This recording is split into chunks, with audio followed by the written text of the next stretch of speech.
Se conduire en chevalier, c'est l'être. Telle a été la source des maisons nobles. Et vous, mon fils, si vos habitudes vous rendent infâme, vous n'êtes plus noble. Écusson paternel, antiques aïeux, qu'importe, vous, noble, vous n'êtes rien. Juan Ruiz de Alarcón y Mendoza, dramaturge espagnol, 1581-1639.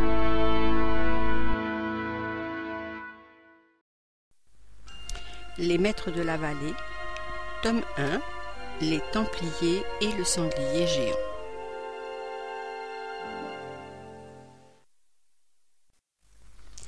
En l'an de grâce 1118, à Jérusalem, sous le règne du roi Baudouin II, naquit un nouvel ordre à la fois religieux et militaire, les pauvres chevaliers du Christ et du temple de Salomon, que l'on nomma Templiers par la suite. Cette pieuse milice ne comptait que 10 chevaliers à ses débuts. Ils protégeaient les milliers de pèlerins se rendant en Terre Sainte des attaques des brigands de grand chemin, faisant preuve d'une extraordinaire bravoure et chérissant leur liberté plus que tout. Leur vertu chrétienne était sans cesse mise à l'épreuve.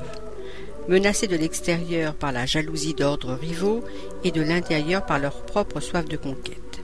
Ils devaient constamment se tenir sur leur garde pour préserver la pureté de leurs actes et de leurs mobiles. Ils durent pour cela, allier à leur héroïsme, une sagesse hors du commun. Ainsi naquit la légende des Templiers. Bien des siècles plus tard, les exploits de ces 10 chevaliers capables de repousser hardiment jusqu'à 1000 hommes à eux seuls furent contestés et désapprouvés. Pire encore, leur véracité fut mise en doute et l'honneur de ces héros fut atteint. C'est pourquoi il me faut revenir à la genèse de cette épopée. Elle prend naissance au cœur des montagnes des Ardennes.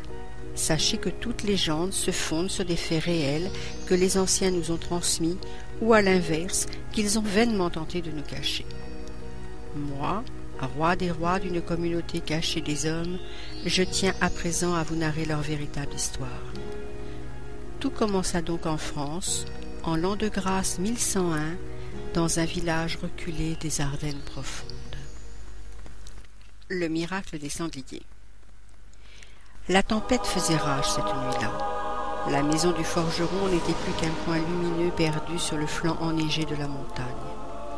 C'était une ferme isolée, dominant une vaste vallée, où vivaient un père et sa fillette âgée de quelques mois à peine. L'homme était brave, généreux et honnête. Les habitants du village, plus bas dans la vallée, le considéraient comme le plus grand des forgerons. Tous connaissaient le bonheur et la paix. Mathéou était assis au coin du feu et regardait sa fille tendrement pelotonnée dans un petit panier en osier. Ce magnifique bébé répondait au doux nom de Cécilie. La mère qui l'avait mise au monde venait de perdre la vie quelques jours plus tôt, sauvagement assassinée par une meute de loups affamés et particulièrement retors. La pauvre femme, en effet, avait été attaquée alors qu'elle s'était enfermée à double tour dans la maison pendant que son mari était parti au loin chercher du fer destiné à un nouvel alliage pour sa forge. Personne, homme ou bête, ne pouvait pénétrer dans la chaumière ainsi fermée à clé. On disait au village que l'épouse de Mathéou avait été dévorée par des créatures du diable.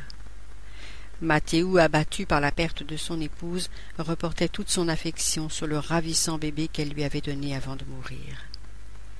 La fillette avait abandonné son gazouillis enfantin et venait de prononcer ses premiers mots. « Ma papou !» s'était-elle soudain écriée à l'immense joie de son pauvre père.